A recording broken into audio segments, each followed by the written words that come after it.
नमस्कार, मैं प्रांशु राठौर और आप देख रहे हैं नेक्स्ट 9 न्यूज। आपके बीच हाजिर हैं अपना स्पेशल प्रोग्राम सियासी सच लेकर, जिसमें हम बात करेंगे यूपी की सियासत के बारे में। यूपी की सियासत से आप सभी बखूबी वाकिफ हैं। सपा संरक्षक मुलायम सिंह यादव जी के गुजर जाने के बाद यूपी में काफी ज्यादा हलचल मचती हुई नजर आई। मैनपुरी लोकसभा सीट को लेकर भारतीय जनता पार्टी ने दावा ये किया कि इस बार मैनपुरी में जीत बीजेपी की होगी, कमल ही खिलेगा इस सीट पर। लेकिन हमने क्या देखा कि समाजवादी पार्टी यहाँ पर ऐतिहासिक जीत हासिल करती हुई नजर आई। मैनपुरी लोकसभा सीट के साथ साथ 2 विधानसभा सीटों रामपुर और खतौली पर भी उपचुनाव हुए। इन उपचुनाव के हो जाने के बाद अब नगर निकाय चुनाव को लेकर सियासत तेज हो चुकी है। नगर निकाय चुनाव की तारीखों का ऐलान अब तक नहीं हुआ है, क्योंकि देखा जाए तो यहाँ पर राज्य में इस वक्त बीजेपी की सरकार सत्ता में बनी हुई है। योगी आदित्यनाथ जी मुख्यमंत्री का पद संभाल रहे हैं और योगी सरकार के नेतृत्व में यहाँ पर ऐसे कई अहम फैसले लिए जा रहे हैं, जिससे कि कहीं ना कहीं यहाँ पर नगर निकाय चुनाव की तारीखें भी टलती हुई नजर आ रही हैं। वजह है ओबीसी आरक्षण। ओबीसी आरक्षण को लेकर यहाँ पर हाईकोर्ट का जो फैसला सामने आएगा, उसके मुताबिक यहाँ पर नगर निकाय चुनाव की तारीखों का ऐलान किया जाएगा। फिलहाल देखा जाए यहाँ पर तारीखें टलती हुई नजर आ रही है। दावा यह किया जा रहा है कि जून या जुलाई के महीने में नगर निकाय चुनाव हो सकते हैं। अब नगर निकाय चुनाव के चलते सियासत तेज हो चुकी है।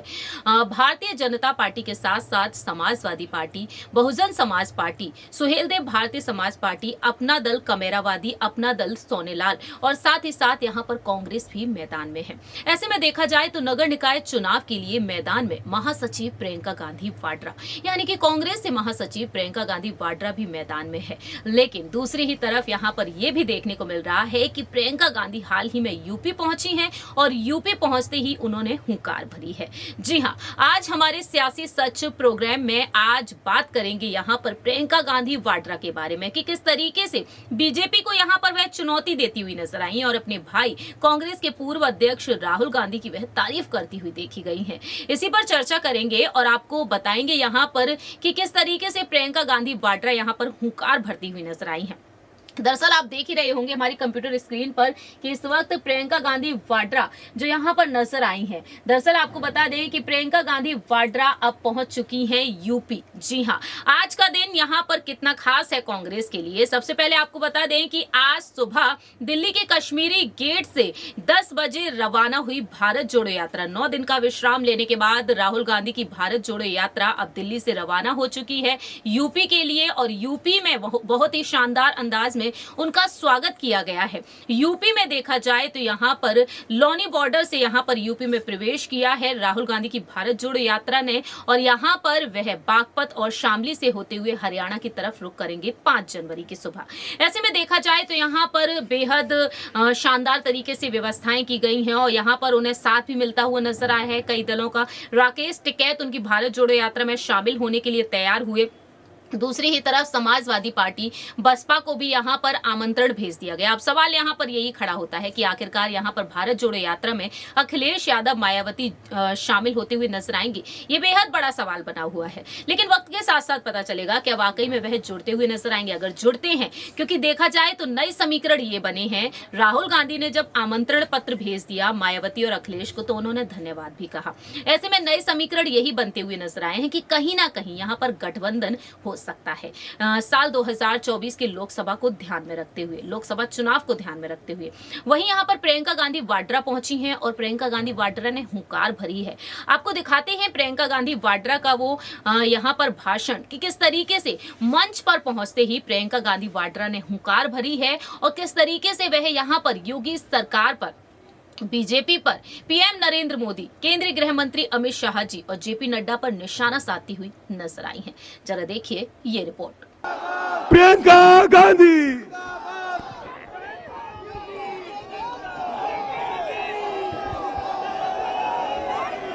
मंच पर उपस्थित सभी वरिष्ठ नेतागण, मेरे साथी राहुल जी, वेणु जी, सलमान साहब, प्रमोद तिवारी जी, पूनिया जी, तमाम नेतागण और मेरे सभी साथियों, आपका बहुत बहुत स्वागत।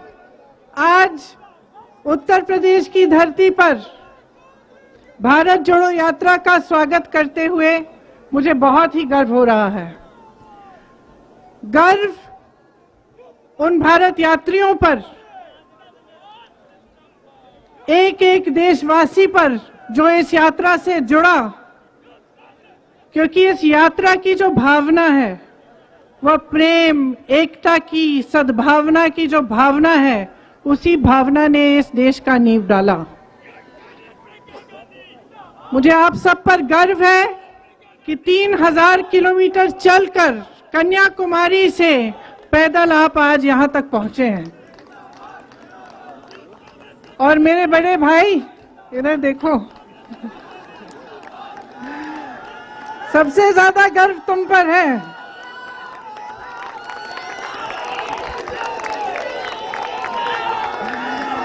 क्योंकि पूरा सत्ता का जोर लगाया गया।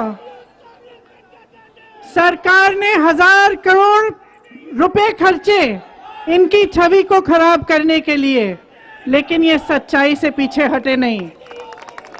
इन पे एजेंसियां लगाई गई, ये डरे नहीं, योद्धा हैं, योद्धा हैं। अडानी जी, अंबानी जी ने बड़े से बड़े नेता खरीद लिए, देश के सारे पीएसयू खरीद लिए, देश की मीडिया खरीद ली, लेकिन मेरे भाई को नहीं खरीद पाए और ना कभी खरीद पाएंगे। गर्व है मुझे इन पर और आप सब पर। जैसे इन्होंने कहा, नफरत के बाजार में मोहब्बत की दुकान खोली है। मैं यहां खड़े एक एक यूपी के कार्यकर्ता, एक एक देशवासी को कहना चाहती हूं, हर गली में, हर मोहल्ले में, हर गांव में, हर ब्लॉक में, हर जिले में, हर सड़क पे ये मोहब्बत की दुकान की फ्रेंचाइज खोलो। सब जगह दिखनी चाहिए, क्योंकि अगर नहीं खोलोगे और नफरत की राजनीति, लोगों को तोड़ने की राजनीति आगे बढ़ती रहेगी तो आपकी समस्याओं का कभी समाधान नहीं होगा। रोजगार नहीं मिलेंगे, अर्थव्यवस्था मजबूत नहीं हो पाएगी, महंगाई नहीं घट पाएगी। तो ये जो भारत जोड़ो यात्रा है, ये जोड़ने की बात करती है, लेकिन भूलिए मत ये किस लिए बात कर रही है। ये इसलिए कर रही है कि जब एकजुट देश बनेगा, जब ही मजबूत होगा, जब आप सब साथ होंगे, तभी आप इस सरकार से अपना हक मांग पाएंगे।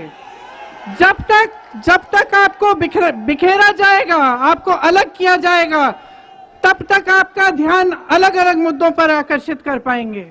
और आपका ध्यान केंद्रित होना चाहिए आपके रोजगार पर, महंगाई को कम करने पर और विकास पर। यही आपकी मांग होनी चाहिए।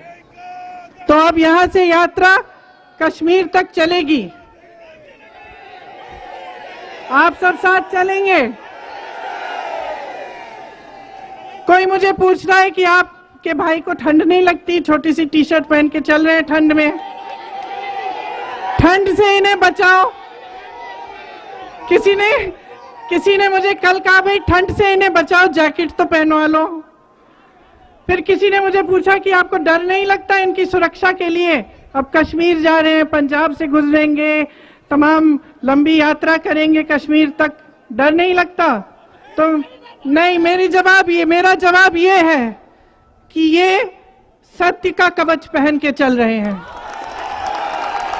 भगवान इनको सुरक्षित रखेगा। और जब तक आप सब इस देश की सच्चाई को पहचानेंगे, तब तक भगवान इस देश की सच्चाई को सुरक्षित रखेगा।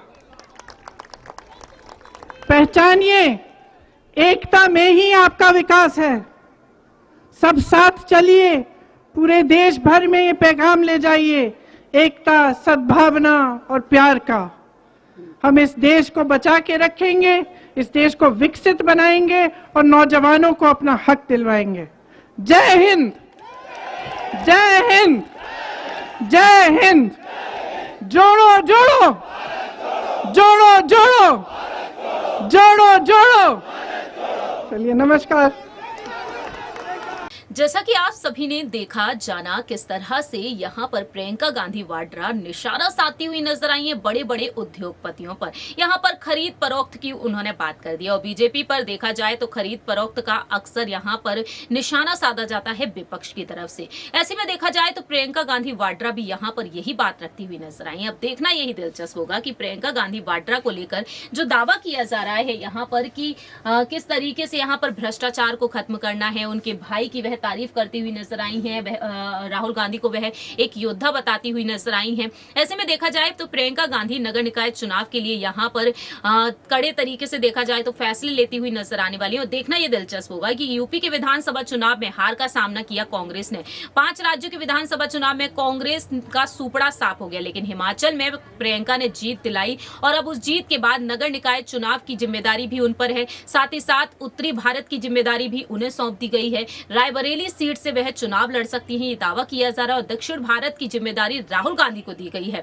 यहां पर देखा जाए तो प्रियंका गांधी ने हुंकार भरी। देखना दिलचस्प होगा कि प्रियंका गांधी यहां पर योगी सरकार को किस तरीके से टक्कर देती हुई नजर आएंगी। इन तमाम मुद्दों पर आपकी क्या कुछ राय प्रतिक्रिया है, ये आप बता सकते हैं कमेंट सेक्शन में। फिलहाल के लिए हम चलते हैं, बाकी की तमाम अपडेट्स के लिए आप देखते रहिए नेक्स्ट 9 न्यूज।